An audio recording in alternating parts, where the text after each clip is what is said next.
Halo Bolaneters, kita jumpa lagi di Bareng Bola. Edisi kali ini kita akan ngomongin tentang sesuatu yang merah-merah ya Mas. Merah-merah. Tapi sekali lagi, sebelum kita ke sana, kenapa Bareng Bola? Karena main bola itu barengan, yang sendirian itu? Yang sendirian Jadon Sancho.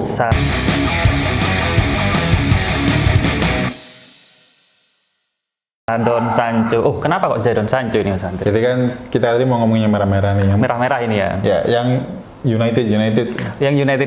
Bukan yang quadruple ya? Bukan yang nggak jadi quadruple itu kayaknya nggak boleh diomongin. Nggak boleh diomongin. Biar nanti di kesempatan yang lain. Iya. Kita ngomongin yang merah yang lain. Kenapa Sancho yang sendirian? Karena Sancho ini kayaknya jadi satu dari sedikit pemain MU yang dia masih berstatus sebagai pemain MU ya, meskipun dipinjamkan ke Chelsea ya. Meskipun sekarang biru ya. Ya, jadi kan Sancho ini dipinjamkan ke Chelsea oleh Erik ten Hag di awal musim. Masih era Ten Hag ya. Masih Ten Hag, dan waktu itu tuh kayak oke tuh. Kan di beberapa pekan awal di Chelsea tuh kayak langsung ngegas gitu. Kayak kelihatan, wah ini cocok nih pakai baju biru. Bangkit gitu ya. nih.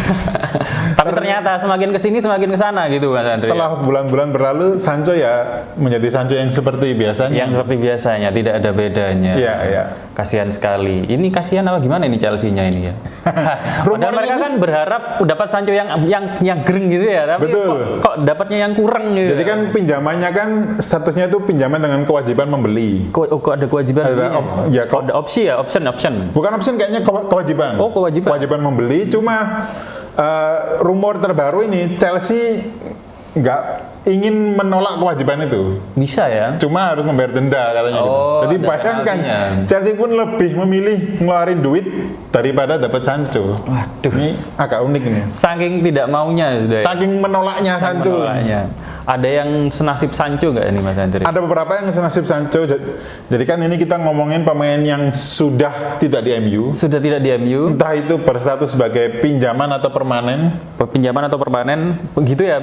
Sudah out dari klub. Sudah out lah katanya. Jadi dia dulunya kesulitan di MU dan setelah meninggalkan klub, kira-kira seperti apa sekarang gitu ya? Gitu ya. Sancho yang pertama yang kurang oke.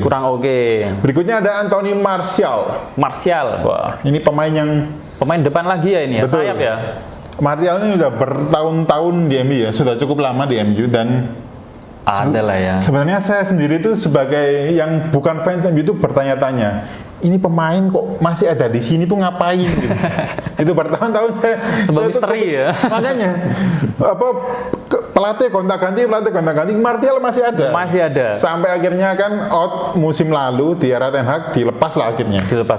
Setelah sekian lama. Iya. Tapi performanya gimana ini sekarang Mas? Ya, Martial bergabung dengan klub Yunani ya. Jadi turun kastanya agak jauh banget nih. Dari Inggris ke Yunani. Jadi kan bukan liga top Eropa ya. Jadi dia bergabung dengan AEK Athena ya. Dan saya ingat karena saya nulis beritanya waktu Martial bergabung dengan Athena itu dia disambut bak hero gitu. Hero ya. Kayak pahlawan gitu. Kayak wah ini rekrutan top mahal ini. Kayak ada ini orang kota datang nih. Ya karena gimana kan status ex pemain MU itu tetap prestisius gitu. Masih prestisius. Ya. Cuma ya sama seperti Sancho, Martial cukup bagus di awal-awal, tapi setelah itu Martial kembali seperti Martial gitu. Ini yang jadi pertanyaan, kenapa ya yang waktu di MU itu mereka ada pemain yang kayak tidak bisa optimal gitu. Ini memang atmosfernya atau gimana ya? Atau padahal mereka ganti-ganti pelatih ya? Betul sekali. Ganti-ganti pelatih dari zaman sudah berapa ya? Sebelum Amorim kan ada Roy interim ya. Iya, betul. Ada Ten Hag, mundur lagi sudah ada siapa itu yang Rangnick. Ya, Rangnick juga. Mourinho juga. Permainannya masih ada saja ya pemain-pemain yang gitu ya Mas Andri ya. Kalau kata netizen Indonesia kan nggak MU nggak makan gitu. Ngomongin MU terus. Tapi mau gimana lagi? Tapi itu benar. Emang menarik ya. Jadi merah-merah itu ya. Sorot media, khususnya media-media Inggris ya, terhadap MU ini sangat intens gitu loh. Kalau saya lihat ya. Ini bukan cuma media Indonesia ya, media Inggris sana ya. Khususnya media Inggris. Kalau dibandingkan dengan klub-klub lain, bahkan Liverpool atau bahkan Man City itu nggak sebesar MU gitu. Jadi si pemain ini gimana ya? Kalau saya membayangkan ada di posisi pemain itu kayak gerak kiri salah, gerak kanan salah gitu loh. Jadi tekanannya terlalu besar di MU. Tekanannya terlalu besar. Jadi kita tadi sudah ngomongin Sancho, Martial, kalau nggak salah ada juga itu kayak yang di Girona itu ya. Ya, Donny van de Beek. Donny itu bek apa gelandang ya? Itu gelandang. Gelandang. Pembelian Ten Hag juga. Dia oke di Ajax Amsterdam, tapi di MU ya begitulah, dan sekarang di Girona nggak begitu oke. Siklusnya gitu ya. Kalau yang beli ya, dibeli di bagus. Dari klub sebelumnya bagus. Masuk ke MU menurun. Jadi kayak menurun. Terus dikeluarkan lagi, jadi ada yang bagus, ada yang tidak. Ada yang bagus dan enggak. Kebalikannya dengan si Van de Beek. Ada ya, yang juga dari Ajax ya, Mas Andre ya. Kita ngomongin tentang siapa ada tadi? Antony juga ini kasusnya cukup menarik ya, karena dia dipinjamkan di era Ruben Amorim di Januari 2025. Yang lepas Amorim ya? Iya, jadi awal musim ini Antony masih di MU bersama Ten Hag, terus Ten Hag dipecat, Amorim datang, dan kayaknya sih Amorim nggak begitu percaya dengan kualitas Antony. Atau dengan ulahnya mungkin juga. Akhirnya dipinjamkan ke Real Betis, dan ternyata di sana dia menjadi idola baru nih, langsung jadi idola baru di Real Betis. Dia Antony langsung bikin assist, bikin gol, dan dia perform bagus di Eropa, kompetisi Eropa. Madrid juga ya kemarin. Betul sekali. Bagaimana? Yang dasar Antony. Kurang aja. Jadi kayak beda rumah beda rezeki mungkin. Ya, tapi kok bisa gitu ya?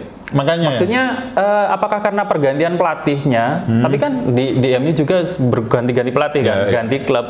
Sama-sama ganti klub, ganti pelatih. Apakah karena liganya juga pengaruh nggak sih? Gitu-gitu? Kalau kata analisis di La Liga itu Antony punya lebih banyak ruang gerak gitu. Kalau di Premier League dia di press terus. Gitu. Lebih cocok dengan gaya mainnya mungkin. Lebih cocok dengan gaya mainnya. Apalagi dia di sayap kan. Betul. Nggak terlalu kick and rush-nya itu tidak terlalu keras ya di Premier League ya. Amerika Latin kan cuma juga sih gitu. Harusnya kalau selain faktor itu harusnya ada pengaruh psikologis juga ya. Psikologis mungkin. Kalau saya membayangkan jadi pemain itu wah saya terlepas dari tekanan, terlepas dari masalah gitu. Toksik ini. Kayaknya langsung gitu ya. Langsung mau nggak mau mental pasti naik sih setelah keluar dari klub top. Janganlah. Enggak lingkungan kan enggak toksik. Intensitasnya lo ya, bukan klubnya lo ini. Situasinya. Betul, situasinya. Selain Antony ada juga Januari kemarin Marcus Rashford yang dilepas. Rashford juga dilepas. Dipinjamkan setelah sekian lama. Dipinjamkan ke Aston Villa. Yang sebenarnya kalau saya melihat reaksinya fans MU ada yang mendukung, tapi ada juga yang menyayangkan gitu. Disayangkannya kenapa? Rashford ini kan kayak baby boy gitu, kayak star boy-nya MU yang sejak pertama kali orbit dari akademi itu fans itu benar-benar mendambakan Rashford. Ini dan memang jadi ikon gitu ya. Dan memang sudah berapa kali Rashford mencetak gol yang menyelamatkan tim lah, istilahnya seperti itu. Ya. Cuma kalau saya lihat beritanya di media luar negeri itu Rashford itu sering bermasalah di luar lapangan. Aktivitas di luar lapangannya yang mempengaruhi performa. Karang Taruna Manchester mungkin ya. Capek kayaknya itu ngurusi Agustusan ya. Ngurusi lomba-lomba. Selain Rashford, ada siapa lagi? Rashford di Aston Villa lumayan. Kayak ya itu tadi dia menemukan energi baru ya, meskipun teman-teman baru mungkin juga ya. Terlepas dari lingkungan yang penuh tekanan di MU ya, mungkin. Padahal Aston Villa mainnya di kompetisi yang lebih menekan ya, di Liga Champions League kan? Betul ya. Kemarin lolos dan akan melawan PSG. Sekarang akan lawan PSG. Oh iya, yang habis menyingkirkan quadruple. Rashford punya memori bagus lawan PSG itu di Champions League. Yang waktu masih sama MU ya. Betul. Dia memimpin comeback setan merah di Paris. Selain itu ada siapa lagi Mas Gia? Ada itu siapa? Yang yang kata netizen biasanya di kayu hijau. Hijau. Si Greenwood, Mason Greenwood musim lalu dipinjamkan ke Getafe, lalu musim lalu ya. Betul, musim lalu dipinjamkan ke Getafe. Sekarang di Marseille. Awal musim ini ditransfer secara resmi permanen ke Marseille di Prancis. Dan dia bagus di sana, jadi salah satu top skor ya, setahu saya. Kalahnya cuma sama itu ya, yang PSG ya. Ousmane Dembele. Ya. Berarti itu masih termasuk bagus ya. Berarti kontribusi dan performanya ya. Kalau Greenwood kan kasusnya beda ya, bukan karena tekanannya, dia karena kasus di luar lapangan. Oh, yang di luar lapangan juga ya. Tapi bukan Karang Taruna. Bukan Karang Taruna. Sampai ada masalah di pengadilan lah istilahnya seperti itu, masalah hukum, dan MU untuk menjaga citra klub pemainnya dipindahkan dulu gitu, nggak dimainkan dulu. Dari Getafe terus ke Marseille dan sekarang mulai hidup lagi kan? Mulai hidup lagi di Ligue 1. Nah ini masalahnya ini kalau misalnya bagus gitu nanti MU kepincut lagi nggak ya? Kayaknya sih kalau saya jadi kebanyakan yang sudah dilepas sama MU itu balik lagi itu kayaknya susah ya. Susah. Kayak selain Greenwood kan ada Scott McTominay juga. Oh iya, yang di Napoli. Ya, dia dilepas juga awal musim ini, diboyong Conte ke Napoli, dan di sana dia kayak menemukan jadi diri baru gitu. Soalnya kan sama Conte punya rencana buat McTominay ya. Betul.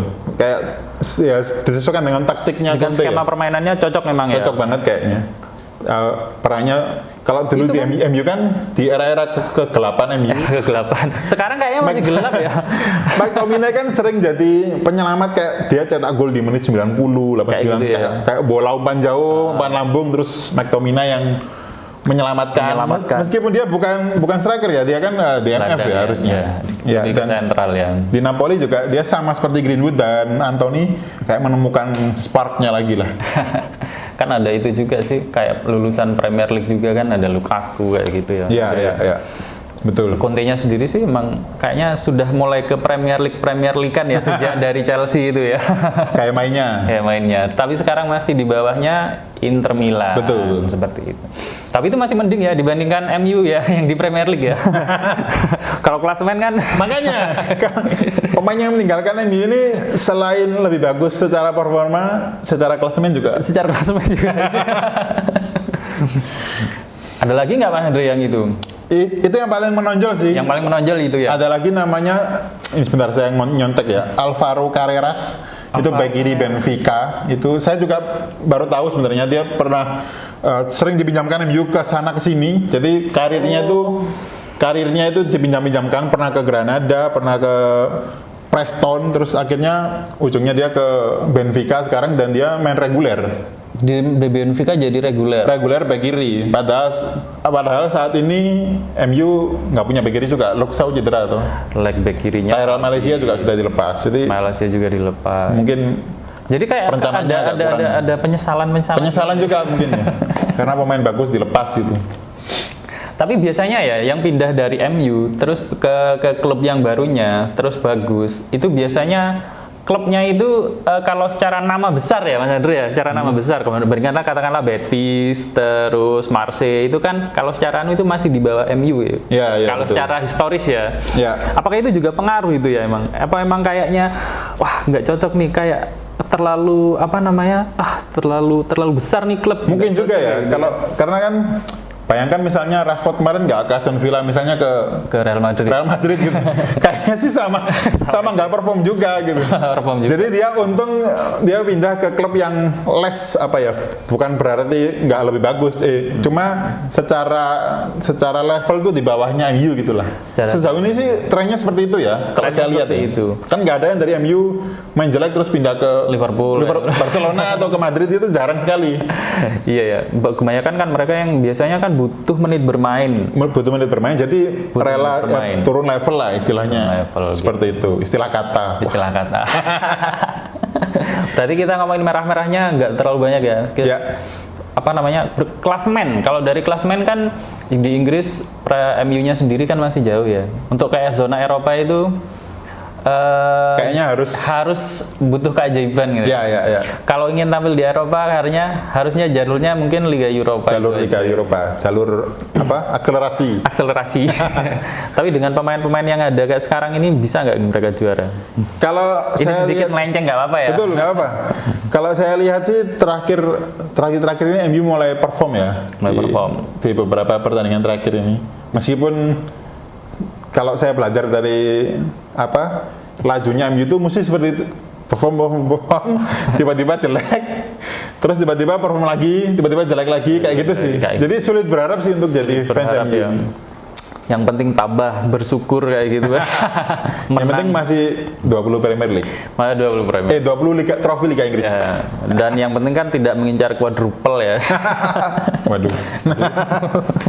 Oke. Sepertinya kita harus mulai sudah ini Mas Andre. Wah, kita cari buka puasa dulu aja. Betul. Kita mau cari takjil. Kita cari takjil dulu. Takjil apa? Pemain bagus. Pemain bagus. Jadi itu dulu Bola Netters untuk edisi kali ini. Kita ngomongin tadi tentang MU dan mantan-mantannya ya. Mantan-mantannya. Ada yang mantan yang indah, tapi ada yang mantan tidak terlalu indah katanya. Betul sekali. Tapi secara yang jelas merah yang satu ini emang menarik untuk dibahas ya. Betul sekali. Di sini nggak MU nggak makan tetap. Nggak apalah. Kalau gitu kita jumpa lagi di video bareng bola edisi yang lainnya. Jangan lupa saksikan pertandingan-pertandingan Premier League di video dan berita-berita seputar sepak bola lainnya di bola.net. Okay. Saya Gia Yuda Pradana dan saya Andre. Jumpa lagi di bareng bola edisi berikutnya. Ciao. Bye bye.